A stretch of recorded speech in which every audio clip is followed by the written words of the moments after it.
ధాన్యం కొనుగోలు నిలిచిపోవడంతో ఆగ్రహించిన రైతులు ఎమ్మెల్యే కొత్త ప్రభాకర్ రెడ్డి ధర్నాలో పాల్గొని సంఘీభావం తెలిపారు. సిద్దిపేట జిల్లా మిరుదొడ్డి మండలం చెప్యాల చౌరస్తాలో రోడ్డుపై సుమారు 2 గంటల పాటు రాస్తారోకో నిర్వహించడంతో ఎక్కడికక్కడ వాహనాలు నిలిచిపోయాయి. రైతులకు దుబ్బాక ఎమ్మెల్యే కొత్త ప్రభాకర్ రెడ్డి ధర్నాలో పాల్గొని సంఘీభావం తెలిపారు. కొనుగోలు కేంద్రాల్లో ధాన్యం కొనుగోలు నిలిచిపోవడంతో తీవ్ర ఇబ్బందులు పడుతున్నామంటూ రైతులు ఆగ్రహం వ్యక్తం చేశారు. చెప్యాల చౌరస్తా వద్దకు చేరుకున్న వందలాది మంది రైతులు రోడ్డుపై బైఠాయించి నిరసన తెలిపారు. దీంతో 2 గంటల పాటు ట్రాఫిక్ స్తంభించిపోయింది. అనంతరం ఎమ్మెల్యే కొత్త ప్రభాకర్ రెడ్డి మాట్లాడుతూ రైతుల పట్ల రాష్ట్ర ప్రభుత్వం కపట ప్రేమ చూపిస్తోంది. జిల్లా కలెక్టర్ నిర్లక్ష్యం వల్లే ఈ ఇబ్బందులు తలెత్తుతున్నాయని విమర్శించారు. ప్రభుత్వం వెంటనే స్పందించి ధాన్యం కొనుగోలు వేగవంతం చేయాలని, లేకపోతే కలెక్టర్ కార్యాలయం ముందు ఆందోళన చేపడతామని హెచ్చరించారు. ఆందోళన విరమించాలని పోలీసులు కోరగా రైతులు నిరాకరించారు. దీంతో పోలీసులకు రైతులకు మధ్య వాగ్వాదం చోటు చేసుకుంది. పరిస్థితి ఉద్రిక్తంగా మారింది. వారం నుంచి ధాన్యం కొనడం లేదు, వర్షం వస్తే తడిసిపోతుంది, కాంటాలు లేవు, గోనె సంచులు లేవు, మేము ఎక్కడికి పోవాలి అంటూ రైతులు ప్రశ్నించారు. వెంటనే జోక్యం చేసుకున్న ఎమ్మెల్యే హామీతో రైతులు ఆందోళన విరమించారు. ధాన్యం కొనుగోలులో జాప్యం లేకుండా చూడాలని అధికారులకు సూచించారు. రైతులకు న్యాయం జరిపే వరకు పోరాడుతానని ఎమ్మెల్యే హామీ ఇవ్వడంతో రైతులు శాంతించారు. ప్రభుత్వం స్పందించకపోతే ఉద్యమాన్ని ఉధృతం చేస్తామని హెచ్చరిస్తున్నారు.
మక్కల భోజనం చేస్తారు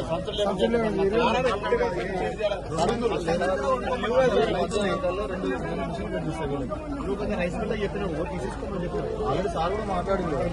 రైస్ మిల్ సార్ మాట్లాడింది. ఈ ప్రాబ్లం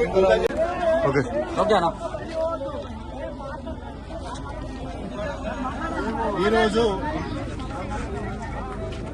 ప్రభుత్వం ఎంత చెప్పినా మొద్దు నిద్ర వదలట్లేదు. మరి 10 రోజుల నుంచి ఎన్ని ధర్నాలు చేసినా, ఎన్ని ఉద్యమాలు చేసినా, ఎన్ని రస్తారోకలు చేసినా మరి ఇంత పెద్ద ఎత్తున మరి వరిధాన్యం పండించే ప్రాంతం మా ప్రాంతం. చాలా సందర్భాలలో నెల రోజుల నుంచే మేము చెప్తున్నాం, మరి ఈ మండలంలో ఏ గ్రామంలో ఎంత ధాన్యం వస్తుంది, కనీసము మరి మీ ప్లానింగ్ ఏమున్నది, పండించిన రైతుల పంటను మీరు ఏం చేయాలనుకుంటున్నారు, మీ దగ్గర పెట్టుకోవడానికి ఎన్ని గోడాంలు ఉన్నాయి, ఎన్ని లారీలు ఉన్నాయి, మీ యాక్షన్ ప్లాన్ ఏంది అని చాలా సందర్భాలలో కలెక్టర్ తోటి కానీ, సివిల్ సప్లై అధికారులతోటి కానీ, రైస్ మిల్లర్లతోటి కానీ ఎన్నో సందర్భాలలో మరి మేము విన్నవించుకోవడం జరిగింది మా రైతుల తరఫున. మరి ఏ ఒక్క రోజు కూడా కనీసం మరి వారికి అవగాహన లేదు. కలెక్టర్ గారిదేమో జల్లెడ పట్టమంటది. జల్లెడ పట్టమంటే జల్లెడలు ఇయ్యాలి కదా మరి రైతులకు. జల్లెడలు ఇయ్యరు పట్టుకోవడానికి. రైస్ మిల్లర్లకు ఫోన్ చేసి చెప్తుంది జల్లెడలు ఏంది మీరు తీసుకోవద్దు.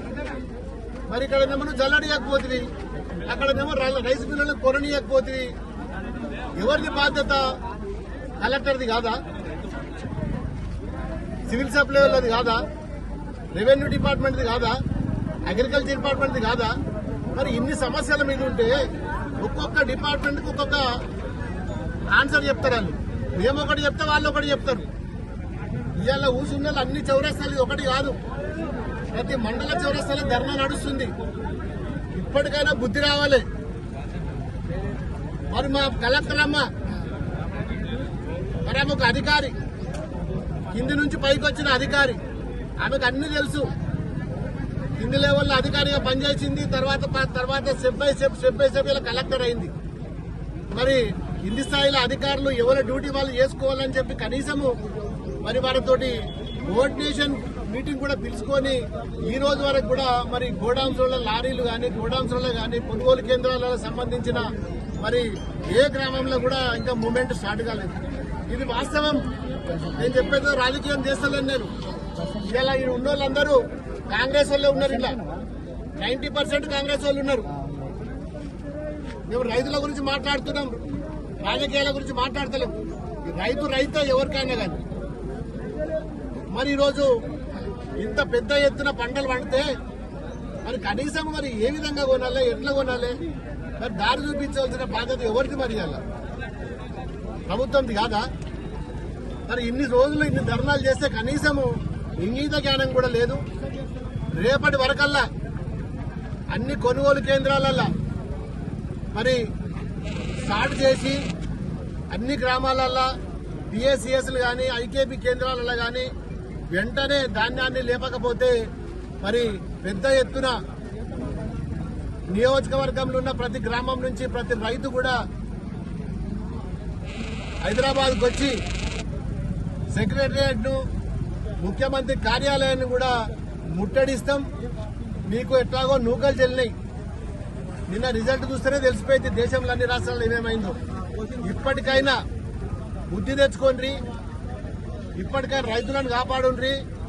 రైతుల శ్రమించి ఆరుగాళ్లు పెట్టుబడి పెట్టుకుని రోడ్డు మీదకి వచ్చి వడగల్ల వాన పడతా అని చెప్పి మరి వాతావరణ నిపుణులు చెప్తున్నారు.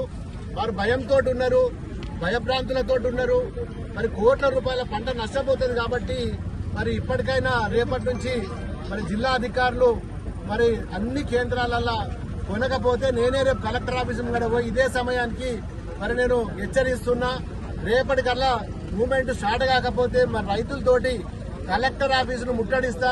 రేపు ఇదే సమయానికి సిద్దిపేట కలెక్టర్ ఆఫీస్కు మరి నేను తప్పకుండా పోయి కలెక్టర్ నేను నిలదీస్తామని చెప్పి ఈ సందర్భంగా మరి హెచ్చరిస్తున్నాను.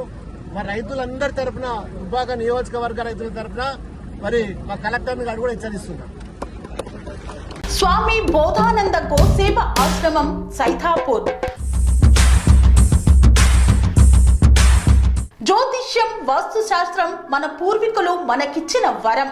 దుర్గాదేవి, కాలభైరవ ఉపాసనతో వాక్సిద్ధి పొందిన శ్రీ శ్రీ బోధానందగిరి స్వామివారు మీకు ఎలాంటి సమస్యలున్నా, వాటిలో ముఖ్యంగా ధన నష్టం, ఆరోగ్య నష్టం, భార్యాభర్తల మధ్య గొడవలు, ప్రేమించుకున్న వారు దూరం అవడం, ఎన్ని సంబంధాలు వచ్చినా పెళ్లి ముడి పడకపోవడం, రోడ్డు ప్రమాదాలు, అప్పుల బాధలు, వ్యవసాయంలో నష్టాలు, పెద్దల మాట పిల్లలు వినకపోవడం, ఆరోగ్య శాంతి, గృహశాంతి, మనశ్శాంతి లేకపోవడం, ఇలాంటి సమస్యలు ఉన్నట్లయితే ఒక్కసారి స్వామీజీని కలవండి. మీ సమస్యలకు తగిన పరిష్కారాన్ని పొందండి. అంతేకాక అన్ని రకాల వ్యాధులకు గోపంచకవ్య మరియు మూలికా వైద్యం చేయబడును. నమ్మకంతో రండి, ఆయురారోగ్యాలతో వర్ధిల్లండి. మా అడ్రస్ స్వామి బోధానంద గోసేవ ఆశ్రమం, సైథాపూర్, వీరభద్రస్వామి గుడి దగ్గర, యాదగిరిగుట్ట.